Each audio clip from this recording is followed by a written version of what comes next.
മുകളിൽ നിങ്ങൾക്ക് കുറേ ചെടികളെ കാണാനായിട്ട് പറ്റുന്നുണ്ടല്ലേ. ഏതൊക്കെയാണ്? യെസ്, പയറുണ്ട്, മാവുണ്ട്, തെങ്ങുണ്ട്, മുളയുണ്ട്. ഇനി നമുക്ക് ഇവരുടെ വെനേഷനും അതുപോലെ തന്നെ റൂട്ട് സിസ്റ്റം ഒന്നും നമുക്ക് നോക്കാം.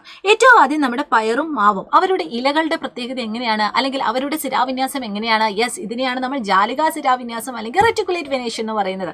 അതേസമയം ഇവരുടെ റൂട്ട് സിസ്റ്റം നോക്കിക്കേ, മെയിനായിട്ടൊരു ടാപ്പ് റൂട്ടും ഉണ്ട്, അതിനോട് ചേർന്ന് കുട്ടി കുട്ടി ബ്രാഞ്ചസും ഉണ്ട്. സോ ഇങ്ങനെയുള്ള റൂട്ട് സിസ്റ്റത്തിനെ നമ്മൾ വിളിക്കുന്ന പേരായിരുന്നു ടാപ്പ് റൂട്ട് സിസ്റ്റം എന്ന് പറയുന്നത്.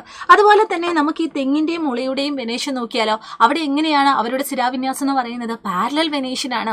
അതുപോലെ തന്നെ അവരുടെ റൂട്ട് സിസ്റ്റം എന്ന് പറഞ്ഞാൽ ഏതാണ്? നാലുപേര് പടലം അല്ലെങ്കിൽ ഫൈബ്രസ് റൂട്ട് സിസ്റ്റമാണ്.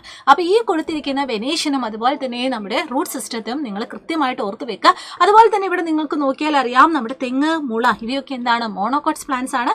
അതുപോലെ തന്നെ നമ്മുടെ മാവ്, പ്ലാവ്, പയർ ഇവയൊക്കെ എന്താണ്? ഡൈക്കോട്സും ആണ്. അപ്പോൾ ഇതൊക്കെ നിങ്ങൾ കൃത്യമായിട്ട് ഓർത്തിരിക്കുക. അതുപോലെ തന്നെ അടിപൊളിയായിട്ട് എക്സാമിന് പ്രിപ്പയർ ചെയ്യുക, നല്ല രീതിയിൽ മാർക്ക് മേടിക്കുക കേട്ടോ. ഇനി ഇതിൻ്റെ കൂടെ തന്നെ നിങ്ങൾക്കായിട്ട് അറിയാം, നമ്മുടെ സ്വന്തം പൃഥ്വി എൻ ഗെയിം ബാച്ച് ഇവിടെ നമ്മൾ കൊണ്ടുവന്നിട്ടുണ്ട്. അപ്പോൾ നിങ്ങൾ എത്രയും പെട്ടെന്ന് തന്നെ അഡ്മിഷൻ എടുക്കുക. കാരണം ആനുവൽ എക്സാമിന് നമുക്കിനി ഈ പറയുന്ന ചാപ്റ്റേഴ്സിൻ്റെ കൂടെ തന്നെ ഇതിന് മുമ്പ് പഠിച്ചിട്ടുള്ള ഓണം എക്സാമിന് വേണ്ടിയുള്ള ചാപ്റ്റേഴ്സ് നമുക്ക് സെറ്റ് ചെയ്യാനുണ്ട്. അപ്പോൾ റിവിഷൻ ബാച്ചുകളാണ് നമ്മുടെ ഈ പറയുന്ന എൻ ഗെയിം ബാച്ച്. സോ എത്രയും പെട്ടെന്ന് തന്നെ ജോയിൻ ചെയ്യുക, അടിപൊളിയായിട്ട് പഠിക്കുക. അപ്പോൾ എല്ലാവർക്കും all the very best and thank you so much. Bye bye.